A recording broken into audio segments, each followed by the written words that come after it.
इमरान खान साहब का जो आज दोबारा पेश ना होना जफर इकबाल की अदालत में और कह देना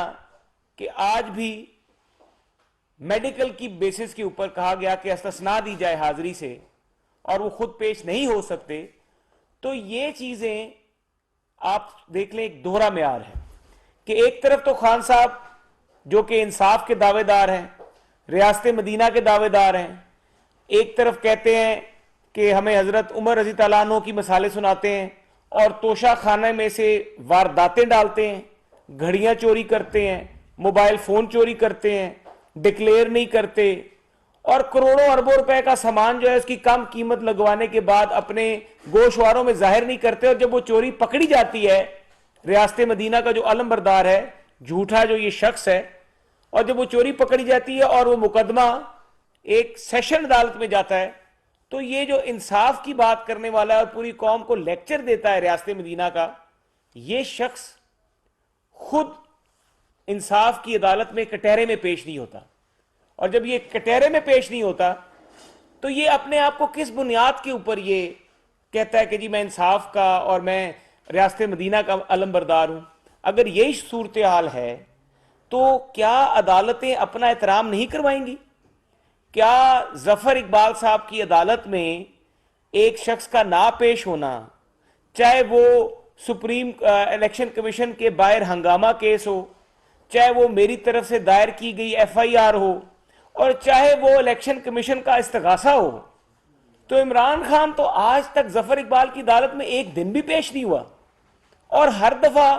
मेडिकल की बुनियाद के ऊपर इस्तिस्ना लेने की कोशिश की जाती है। मैंने आखिरी पिछली तारीख पे भी जो मेरा जाती मुकदमा था, FIR थी, उसके मैंने अदालत से गोशगुजार भी किया था कि इमरान खान का तिबी मुआयना कराया जाए। ना ये उस मुकदमे में शामिल तफ्तीश हुआ, बाबर अवान साहब को पता ही नहीं था, उन्होंने कहा जी ये शामिल तफ्तीश भी हुए हैं। तो जब मिसल खोल के जज साहब ने देखी तो पता लगा कि उनका कोई बयान अभी तक सफा मिसल पर मौजूद नहीं है, यानी कि वो तफ्तीश में शामिल ही नहीं हुए। और उसी तरह से अगर वो तफ्तीश में भी शामिल नहीं होते, उसके बाद वो अदालत में भी पेश नहीं होते, तो मैं मौजूद अदलिया से ये जरूर एक सवाल करूंगा और ये मुकदमा उनके आगे पेश करूंगा कि क्या ये रूल ऑफ लॉ का मजाक नहीं है जो इमरान खान ने बनाया हुआ है कि जब भी बात की जाए अदालत में पेश हो। नवाज शरीफ की दफा तो तकरीबन 100 से ज्यादा पेशियां नवाज शरीफ ने बाय रोड ट्रेवल करके लाहौर से इस्लामाबाद में बशीर अहमद की अदालत में आकर नवाज शरीफ साहब पेश होते थे, शहबाज शरीफ साहब पेश होते थे, उनके बच्चे हमारे मुस्लिम लीग नून के कायदीन पेश होते थे और हमारी हाजिरी को यकीनी बनाया जाता था। तो ये इमरान खान की दफा क्या मसला बन जाता है? क्या Imran Khan above the law है? तो ये बात जो है कि अब फिर आज के दिन भी इमरान खान ने 7 दिनों की तारीख ले ली, ना अदालत में पेश हुए, कॉपियां चलान की आज हमने उनको दे दी हैं और अब हम ये तवक्को करते हैं कि अगली तारीख पे जो इमरान खान पूरे पाकिस्तान के मीडिया में नजर आ रहा है कि वो मीटिंग्स कर रहा है, वो इजलास अटेंड कर रहा है, वो चलता फिरता नजर आ रहा है, वर्जिश करता हुआ नजर आ रहा है, जलसों में कन्वेंशन में जाता हुआ नजर आ रहा है, तो क्या अदलिया हमारे जो सिविल सेशन कोर्ट में जज साहबान हैं वो ये सवाल उनके वकला से तो करें कि भाई आप हर जगह पे जा रहे हैं, लाहौर हाई कोर्ट में जा रहे हैं, तो सेशन कोर्ट इस्लामाबाद में आने का आपको क्या मसला है? वहां पर क्यों नहीं पेश होते?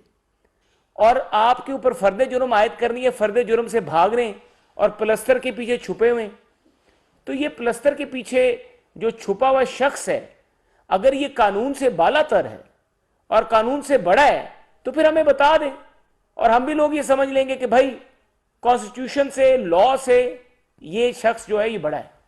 और उसको ये रिलीफ मिलते रहेंगे। जबकि पाकिस्तान के बाकी जितने भी सियासी कायदीन हैं, जब उनके सियासी मुकदमात बने तो राना सनाउल्लाह से लेके आपने नवाज शरीफ साहब तक, हमारे पीपल्स पार्टी के लोग, बाकी सियासी जमातों के लोग, तो 20-20 दिन, 30-30 दिन, 40-40 दिन जो थे उनके अदालतों में मुतवातर चक्कर लगते रहते थे, डेली बेसिस पे ट्रायल होता था।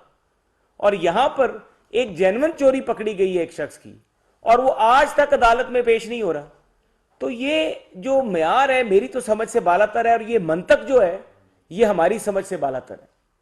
और दूसरा उसके साथ साथ जो ये इलेक्शन कमीशन और जो इनके बीच में मामला है सदर पाकिस्तान का, मैं इस पे भी बात जरूर करूंगा। सदर पाकिस्तान को आज तो बहुत पाकिस्तान के आइन और दस्तूर का ख्याल आ रहा है, लेकिन सदर पाकिस्तान जो है उनसे मैं ये सवाल करूंगा, क्या आपको उस वक्त दस्तूर पाकिस्तान जो था वो याद नहीं था जब आपने पूरा पार्लियामेंट का इलेक्शन कमीशन के मेंबरान की तैनाती के मामले में पूरा पार्लिमानी जो प्रोसेस है जो कि कॉन्स्टिट्यूशन में लेड है, आपने उस पूरे प्रोसेस को बाईपास किया था और आपने without consultation of the leader of the opposition, without consultation between the parliamentary committee on appointment of members of election commission, आपने डायरेक्टली नोटिफिकेशन निकाल दिया था इलेक्शन कमीशन की मेंबरान की तैनाती का। और आज तो आप इतने लंबे खत लिखते हैं और कहते हैं कि मेरी आईनी ड्यूटी है, आप अपना हलफनामा याद करवाते हैं। तो आपको उस वक्त अपना हलफनामा याद था जब आपने गैर आईनी तौर पर एक नोटिफिकेशन निकाला, और उस गैर आईनी नोटिफिकेशन को मैंने खुद चैलेंज किया इस्लामाबाद हाई कोर्ट में। मैंने पिटीशन फाइल की ऑपोजिशन के मेंबरान की तरफ से, जिसके बाद आपके उस नोटिफिकेशन को, इलेक्शन कमीशन के मेंबरान की तैनाती वाले नोटिफिकेशन को इस्लामाबाद हाई कोर्ट में चीफ जस्टिस अतर मिनल्ला ने सेट असाइड कर दिया और कहा कि यह गैर आईनी है। वो तो आपके साथ लिहाज हो गया और आपके ऊपर तो उस वक्त कंटेम्प्ट ऑफ कॉन्स्टिट्यूशन आपके ऊपर लगा देनी चाहिए थी। आपको वायलेशन ऑफ कॉन्स्टिट्यूशन उसी वक्त बनती थी आपकी। और मैंने दरखास्त भी की थी कि सदर पाकिस्तान ने हलफ की खिलाफ वर्जी कर दी है, इनके खिलाफ एक गैर आईनी कदम उठाने के ऊपर इनके खिलाफ ये एक अदालती ऑर्डर होना चाहिए। लेकिन खैर उस वक्त मामला दोबारा से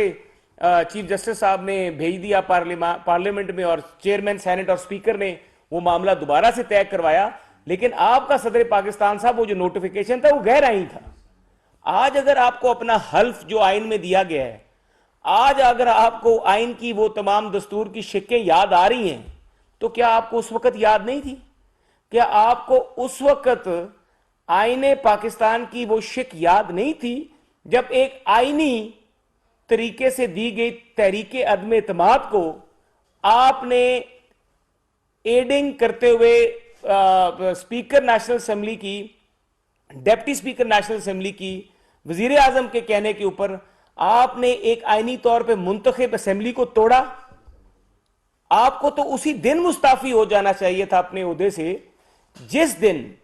आपका वो जो फैसला था असेंबली तोड़ने वाला और उस पूरा जो अमल था उसको सुप्रीम कोर्ट ऑफ पाकिस्तान ने सेट असाइड कर दिया था। आपको तो उसी दिन मुस्ताफी हो जाना था असूली तौर पे जिस दिन आपने अपने हलफ की खिलाफ वर्जी की और आपने इलेक्शन कमीशन के मेंबरान पार्लियामेंट को बाईपास करके लीडर ऑफ द ऑपोजिशन से कंसल्टेशन किए बगैर आपने इलेक्शन कमीशन के जो मेंबरान हैं आपने उनको मुंतखब करने का नोटिफिकेशन निकाला। आप तो आइन की धजियां खुद माजी में उड़ाते रहे और आज आपने फिर आइन की धजियां उड़ा दी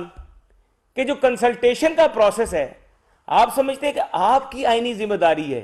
कि आपने निकालना, लेकिन उसके अंदर एक लफ्ज लिखा हुआ है कानून में कंसल्टेशन, तो आप कंसल्टेशन करने के पाबंद है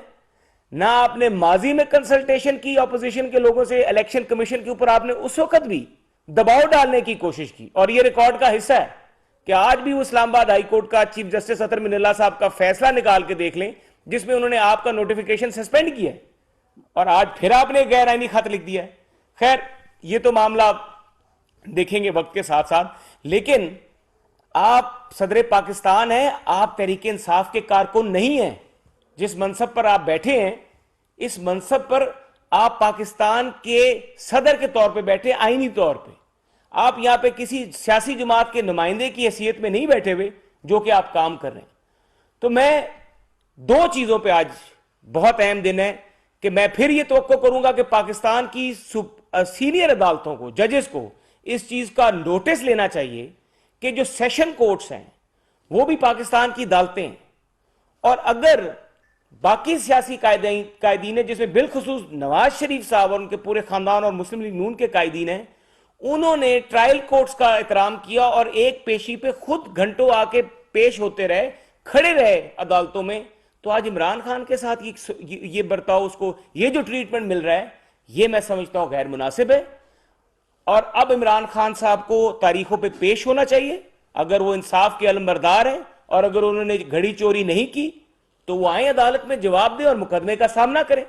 मुकदमे को डिले करने से वो ये समझ रहे हैं कि मैं इलेक्शन तक इसको डिले करूंगा और मैं इसको लंबा कर लूंगा और मैं फर्द जुर्म से बच जाऊंगा, क्योंकि उनको पता है उन्होंने चोरी की है और ये ओपन एंड शट केस है तोशाखाना, उनकी चोरी सामने आ चुकी है। तो ये जिगजैग करने से और ये टेक्निकल तरीके से अगर वो इस मुकदमे को अवॉइड करने की कोशिश कर रहे हैं और पाकिस्तान के अदालती निज़ाम का मजाक उठा रहे हैं तो ये इंतहाई गैर मुनासिब है। बहुत शुक्रिया।